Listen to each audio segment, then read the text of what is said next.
The next Distinguished Service Award will be presented to John Arvy Gardner, Jr.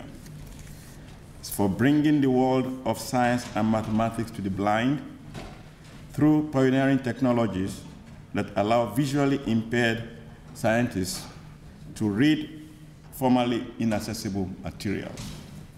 John earned his master's and PhD degrees in physics at Illinois, and then built a career in material science and engineering and education, material science research and education at Oregon State University, where he is a professor emeritus. His area of expertise is the development of perturbed angle correlation spectroscopy. He is distinguished for his contributions to advanced knowledge of properties and processing of materials at elevated temperatures, particularly on the microscopic structure of materials. John lost his eyesight at age 48, but he never lost his commitment to research and scholarship.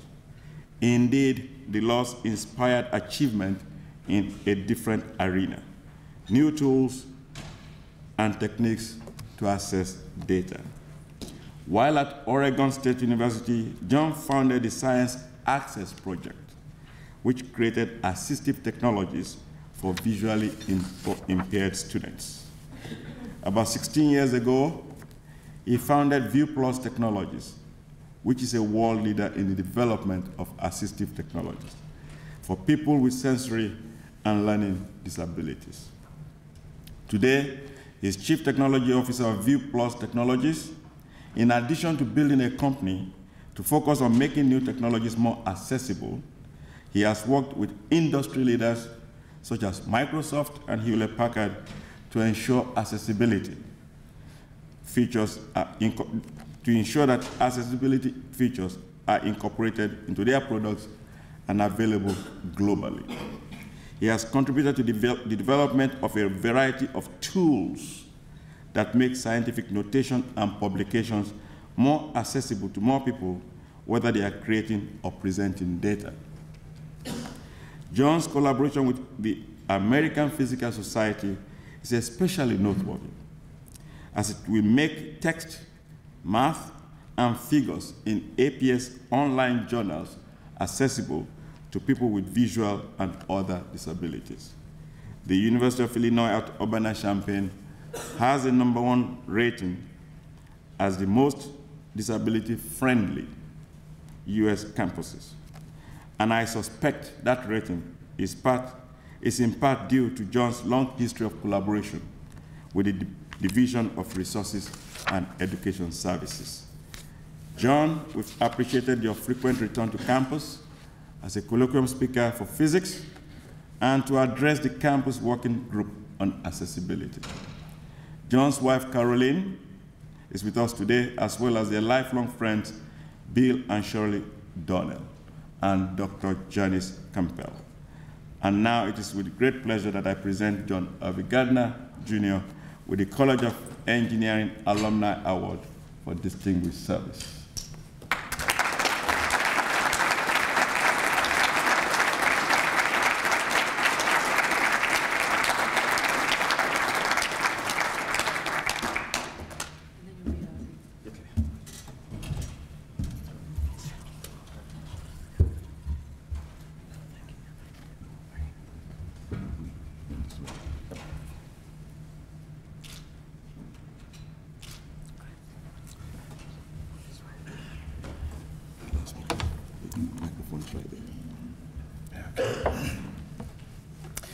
It is a very great honor to receive this award.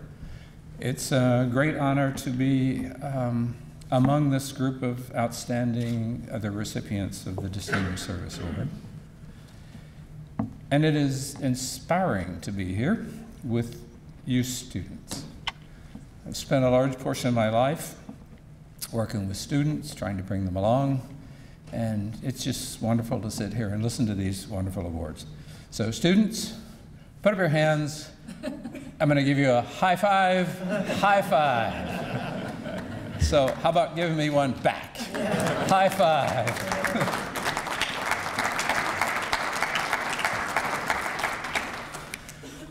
So the University of Illinois has obviously played a very important part in my life.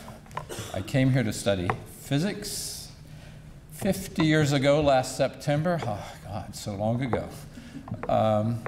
Many of you in this room are probably surprised that the physics department is actually a part of the School of Engineering. It's unusual in American universities, but it's an arrangement that I heartily approve. I think it's a very great advantage to the physics department, and I hope in some ways it's also an advantage to the College of Engineering. I share one honor with Bud Cherry. That is, I also met my wife here in 1964 at a party in Springfield Avenue. Technically, she wasn't my wife then, but we repaired that the next year and were married in 1965. And unusual enough, we're still married. That's strange these days. So when I came here, I found the University of Illinois to be a very different campus than I'd ever been to before. My academic career previously had been sort of like living the life of a fireman, which has been described as boredom punctuated by periods of sheer terror. And I found Illinois to be a very comforting place where the faculty members pushed you, indeed, but they also would be willing to put out a hand and pull you along if you needed it. They were friendly. They called you by your first name, and in fact, most of them insisted on you calling them by their first name, which for a young graduate student who was barely 21 years old and felt like about 13 was really kind of strange, but wonderful. And that's what my career at Illinois was strange, but wonderful. There were a lot of faculty members who did very nice things for me. I had some outstanding teachers. I took a class from John Bardeen. I didn't interact very much with Bardeen otherwise. I did play golf alongside him a good bit, and I've told this story to several people here. One of my great pleasures in life was hearing words coming out of John's mouth that would remind you of a good sailor when he walked up and wrapped his golf club around a tree. I was just delighted that he was a real person that had a real temper. So there were many faculty, too many to name. I just found this an outstanding place.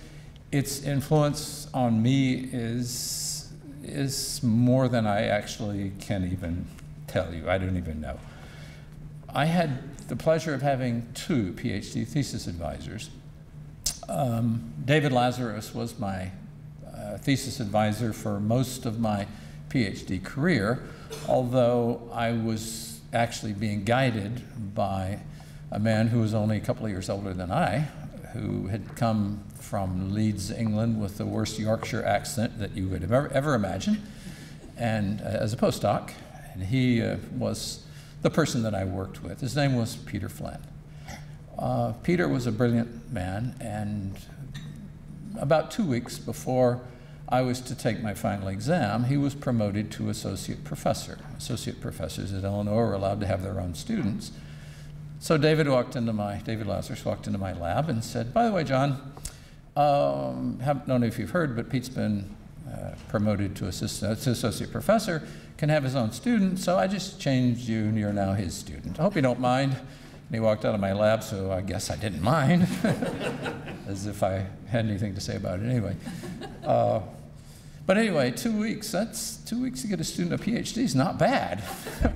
So Pete was always proud of his first student from getting through so fast. Last January, I visited campus, a year ago January, to present a colloquium and spend several days here making several presentations. And I had the pleasure of seeing Dave in his home and had dinner with Pete and Janice, his wife. Very, very nice time. And it's very sad that in the intervening time, they've both died. It's just not the same to come to Illinois without those two people. So they've had such an influence on my life that I guess I would like to dedicate this honor today to Dave and Pete. Thank you.